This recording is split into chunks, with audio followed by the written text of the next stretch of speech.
Salut à tous, j'espère que vous allez bien. Alors, bienvenue dans un nouvel épisode de Simplement David. Alors, aujourd'hui, nous allons parler nous allons faire le journal de bord, épisode 2. Et là, on va rentrer dans une question très intéressante, c'est comment ouvrir un restaurant. Parce que moi, j'ai un restaurant, donc on va rester sur cette thématique-là, même si je pense que ça peut servir à beaucoup de personnes qui veulent monter un projet ou autre. Donc premièrement, je pense que sur cette étape-là, on va rester sur un aspect, c'est vraiment le métier de la restauration. Déjà, il faut comprendre ce métier. C'est un métier, c'est une vraie profession, et ça implique vraiment, ça implique des responsabilités. Ça veut dire que déjà, faut connaître tout ce qui est la cuisine. C'est-à-dire que voilà, je pense qu'il faut quand même avoir une expérience dans la cuisine. Je pense que si vous voulez, il y a deux types de restauration. Ça veut dire que vous pouvez avoir une restauration fast-food ou une restauration, on va dire, traditionnelle. Si vous faites restaurant fast-food, je pense que vous n'avez pas forcément de besoin de formation à proprement dit, même si c'est toujours mieux de connaître, de faire sa petite expérience. Même vous travaillez dans un petit McDo pour voir un peu les process engagés en termes de fast-food. Et si vous ouvrez un restaurant traditionnel, je pense qu'il faut déjà savoir vraiment cuisiner, parce que du compte, ça va être toujours le produit final qui va être jugé. Et donc si vous ne savez pas cuisiner, ça va être compliqué. Avoir un positionnement clair, c'est-à-dire quelle nourriture je vais faire. Ça va déterminer vraiment totalement votre restaurant et votre marché. Pourquoi ? Alors là, du coup, d'abord on va aller juste sur l'aspect marché. Il faut analyser le marché. Il faut vraiment faire une analyse de marché et observer si je veux ouvrir par exemple un restaurant burger, et combien il y a de burgers à l'endroit où je suis par exemple. Je regarde, est-ce qu'il y a 3 restaurants de burgers, 4, 5, 6, voilà, j'observe un petit peu. Et donc si par exemple je vais ouvrir un restaurant de burgers et qu'il y a 6 autres restaurants de burgers à côté de moi, ça peut être une bonne chose parce que justement du coup on sait qu'il y a une demande en termes de burgers dans la zone. Par contre, ça veut dire qu'il faut que j'arrive vraiment avec une identité forte. Parce que si je fais le même burger que mes concurrents, le seul levier que je vais pouvoir utiliser, c'est le prix. Vous voyez ce que je veux dire ? Donc là, c'est vraiment important de voir ça. Il faut vraiment avoir une spécificité. C'est-à-dire, par exemple, je fais un burger, restaurant de burger. Voilà, on va dire que voilà, je vais faire par exemple un burger halal. Voilà, il y a des restaurants qui sont halal. Juste, je mets ça, forcément, je vais drainer une autre type de population. Ou sinon, je vais faire des burgers végétariens.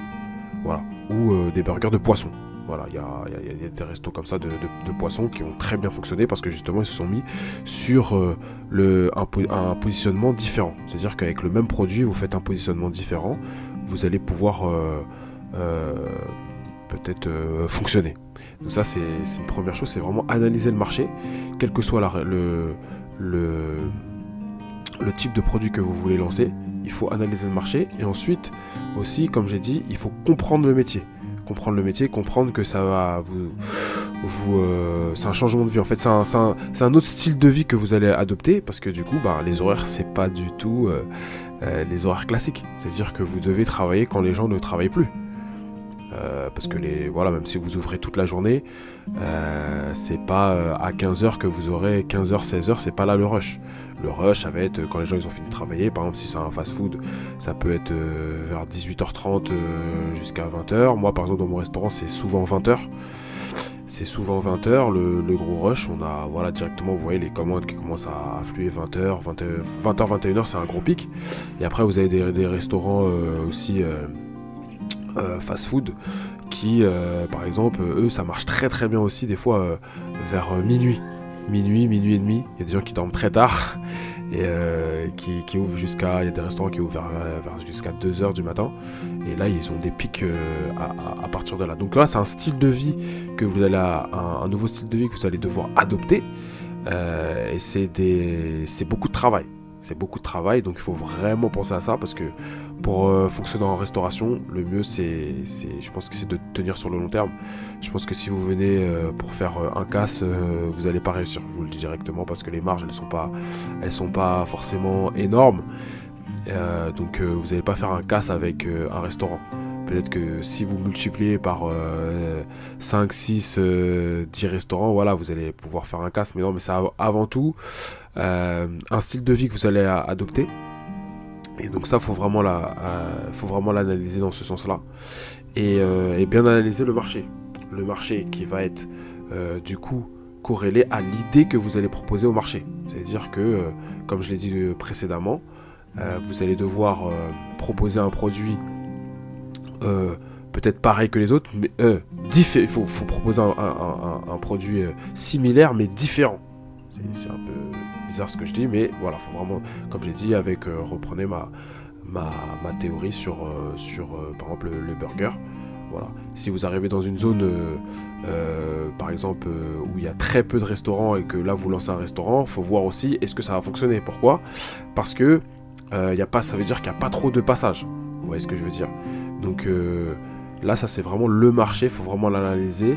Un restaurant, c'est avant tout ça. Et donc l'idée va être corrélée au marché. Et il faut vraiment proposer quelque chose de fort. Soit vous proposez un produit similaire à vos concurrents, mais du coup vous allez le proposer moins cher. Et donc du coup, là vous avez réussi à trouver un process pour avoir des marges plus intéressantes que vos concurrents, mais avec un prix plus bas. C'est très difficile à faire, mais peut-être que vous allez le faire. Ou sinon, vous proposez un produit différent. Et là, quand vous proposez un produit différent, par exemple, vous pouvez un peu plus augmenter les prix, parce que justement, sur ce marché-là, il n'y en a pas. Voilà. Donc, ça, c'est sur la première étape. Donc, du coup, comme j'ai dit, on récapitule un petit peu.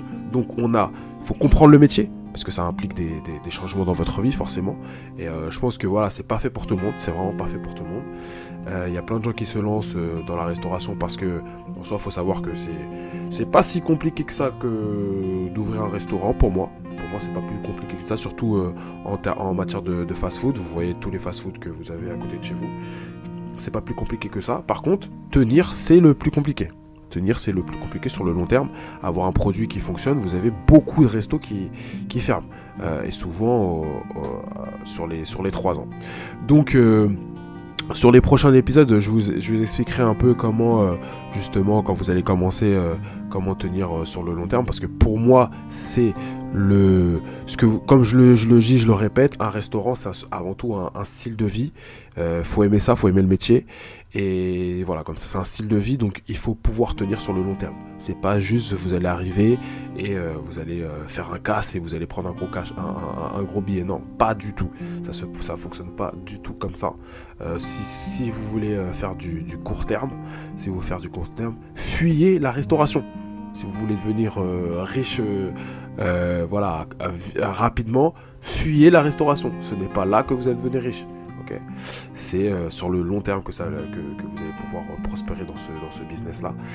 Donc, voilà. Donc, dans un premier temps, il faut comprendre le métier et ensuite, dans un deuxième temps, analyser le marché pour pouvoir en proposer une idée différente. Voilà. Donc, c'est tout pour cet épisode du journal de bord de Simplement David. On revient la semaine prochaine justement avec un deuxième épisode. Justement, on va rester sur cette thématique là pour pouvoir vous proposer des informations sur la restauration. Et comme j'ai dit, ça peut aussi fonctionner si vous cherchez aussi à ouvrir